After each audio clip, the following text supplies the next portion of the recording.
আরেকটা ফুল ফুটছে, ওই যে অনেকগুলি কলি আইছে।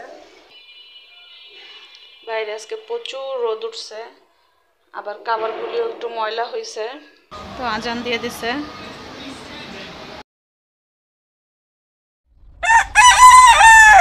ঘর মুছার আগে গাছে পানি দিয়ে দেই, তাহলে নিচে ময়লা হলে পরে মুছে নেওয়া যাবে। এই জন্য আগে গাছগুলিতে পানি দিয়ে দিব।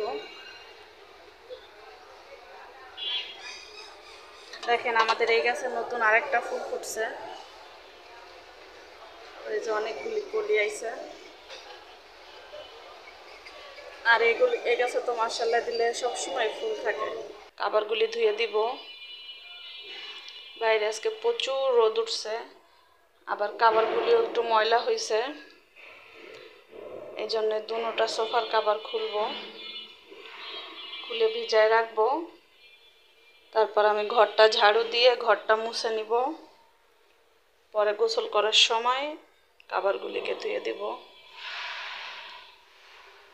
দেখি সামরিন ঘুম থাকতে থাকতে এগুলি শেষ করতে পারি কিনা। সোফার কাবারগুলি ভিজাই দিব। এখানে হালকা একটু গরম পানি নিয়ে নিছি, আর সবগুলি কাবার ভিজাই দিব।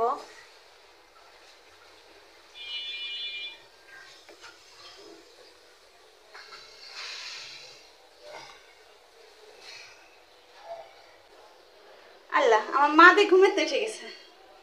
হ্যাঁ, ঘুম শেষ? চলো চলো, ঘুম শেষ হয়ে গেছে। কোনটা খাবা দাও?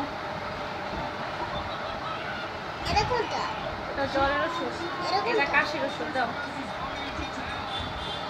আজকে তোমার 3টা ওষুধ। বুঝছো?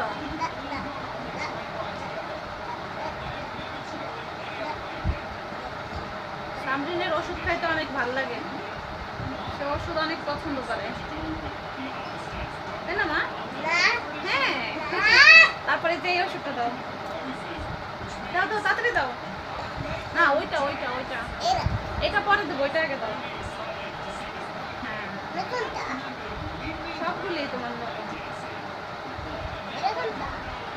এটাও ঠান্ডা। এদিক দিয়ে আমি চুলায় ডাল বসায় রাখছি। আমার যেহেতু এক চুলা রান্না করতে একটু সময় লাগবে, এই জন্য আমি কাজকাম শেষ করতে করতে ডাল হয়ে যাবে।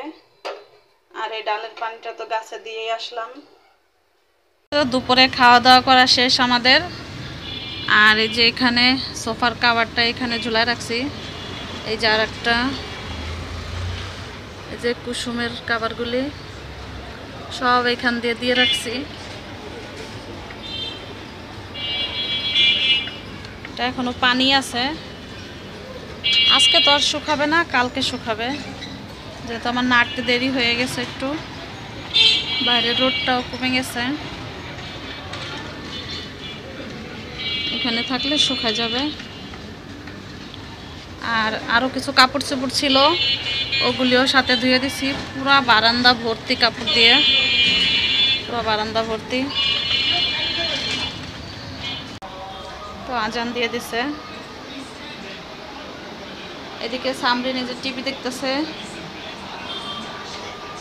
আর এখানে ফারিক পড়তে বসে, ওর কিছু পড়া বাকি আছে, পড়াগুলি কমপ্লিট করতেছে। এখনই আর মিস আসবে।